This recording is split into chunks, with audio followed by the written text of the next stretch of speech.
5 number पाने हैं तो इस वीडियो को कंप्लीट वीडियो जरूर देखिएगा, क्योंकि इसकी ट्रिक बताएंगे कि रचनाएं याद कैसे की जा सकती हैं। ठीक है, चलिए स्टार्ट करते हैं। चलिए दोस्तों, सबसे पहली रचनाएं हमारी है कौन? आवारा मसीहा। आवारा मसीहा यानी विष्णु प्रभाकर जी। विष्णु प्रभाकर जी की क्या थे? एक बार उन्होंने क्या किया, एक बार उन्होंने एक बच्चे का कत्ल कर दिया, तो उनको क्या क्या कहा उनकी माँ ने? आवारा मसीहा। ठीक है, पंचवटी। अब एक बार उन्होंने क्या, मैथिली शरण गुप्त जी थे, अब पंचवटी में क्या कर रहे थे? फूल और फल तोड़कर खा रहे थे, इसलिए आप क्या कह सकते हैं? पंचवटी यहां से याद रख सकते हैं। ठीक है, अरे क्या भूलूं भाई, क्या याद करूं? ये हमने नहीं, ये हरिवंश राय बच्चन जी ने कहा।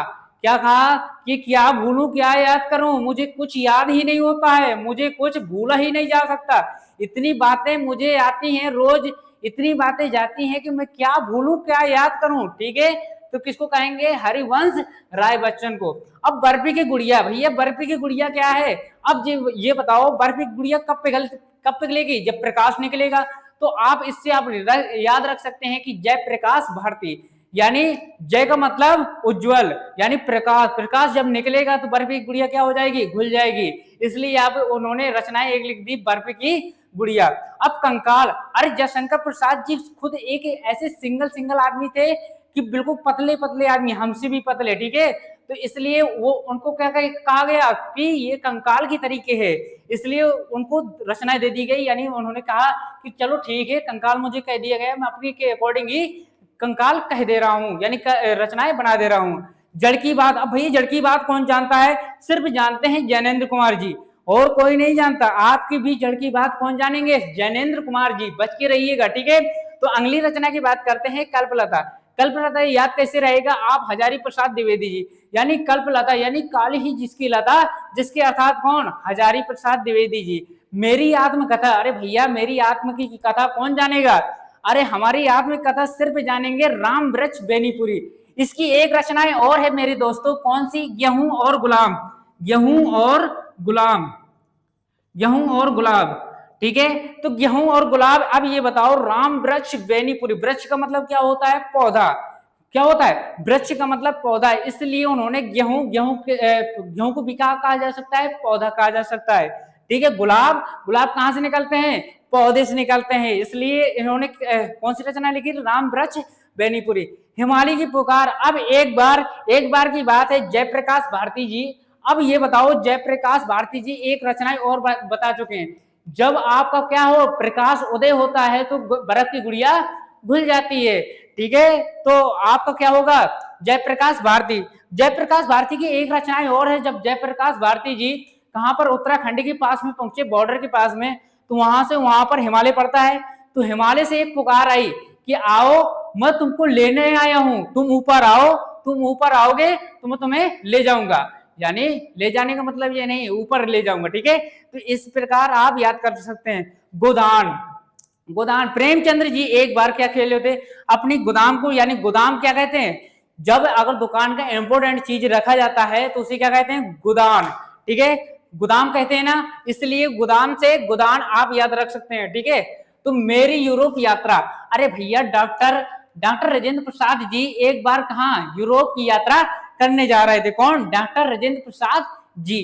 ठीक है, तो आप इससे ये रख सकते हैं। रेती के फूल। अरे भैया रामधारी सिंह दिनकर जी ने सिर्फ ये कहा है कि रेती के फूल जो है ना, तो कहां पर? रेत पर ही उगते हैं। ठीक है, तो अगली एक रचनाएं और होगी आपकी, जो आपका क्या हो जाएगा? जैसे आपका एक संस्कृति के 4 अध्याय, ये भी आपको क्या किसने लिखा है? रामधारी सिंह दिनकर जी ने। ये भी वेरी इंपोर्टेंट रचनाएं हैं। कौन? संस्कृति के 4 अध्याय, संस्कृति के 4 अध्याय, संस्कृति के 4 अध्याय, संस्कृति के 4 अध्याय। ठीक है दोस्तों, तो यहां से ये आ गया। तो फिर बात की अगली रचना एक लिखी और है, भारतीय संस्कृति। ये आपका चैप्टर भी है, भारतीय संस्कृति। ठीक है, तो ये आपका क्या है? चैप्टर भी है। अगली रचना की बात करें, वेरी वेरी इंपॉर्टेंट, वो है what A people, word people. ठीक है दोस्तों, ये क्या है? Word people. वर्ड पीपल ये क्या है? ये आपका किस विधा की रचना है? आप कहेंगे निबंध। ठीक है, इन्होंने निबंध लिखा है। ठीक है, तो अगली बात करते हैं कि इंद्रजाल एक घूंट है, इंद्रजाल एक घूंट। अब जयशंकर प्रसाद जी क्या करते हैं कि इंद्रजाल एक रचना है और एक घूंट, यानी एक इंद्रजाल में जब फंस जाते हैं ना तो एक घूंट के साथ में, यानी अगर कोई नकल लिए है तो इंद्रजाल जी एक बार पेपर में फंस गए, जैसे आप कभी ऐसी नकल लेकर नहीं जाना, एग्जामिनर आ गया तो उन्होंने क्या किया, जो नकल लिए थे तो वो मतलब जाल में फंस चुके थे, इसलिए उन्होंने क्या कर लिया, एक घूंट में पूरा खा लिया। इसलिए आप दोनों रचनाएं याद रख सकते हैं। ढूंढायाम, कौन, ढूंढायाम, ढूंढायाम के लेखक कौन है, आप कहेंगे भगवत शरण उपाध्याय। भगवत शरण उपाध्याय ये आपका वेरी इंपॉर्टेंट है, ये आपका क्या है, रचनाएं तो सारी वेरी इंपॉर्टेंट है, ये आपको रिवीजन करके ही जाना है, ठीक है।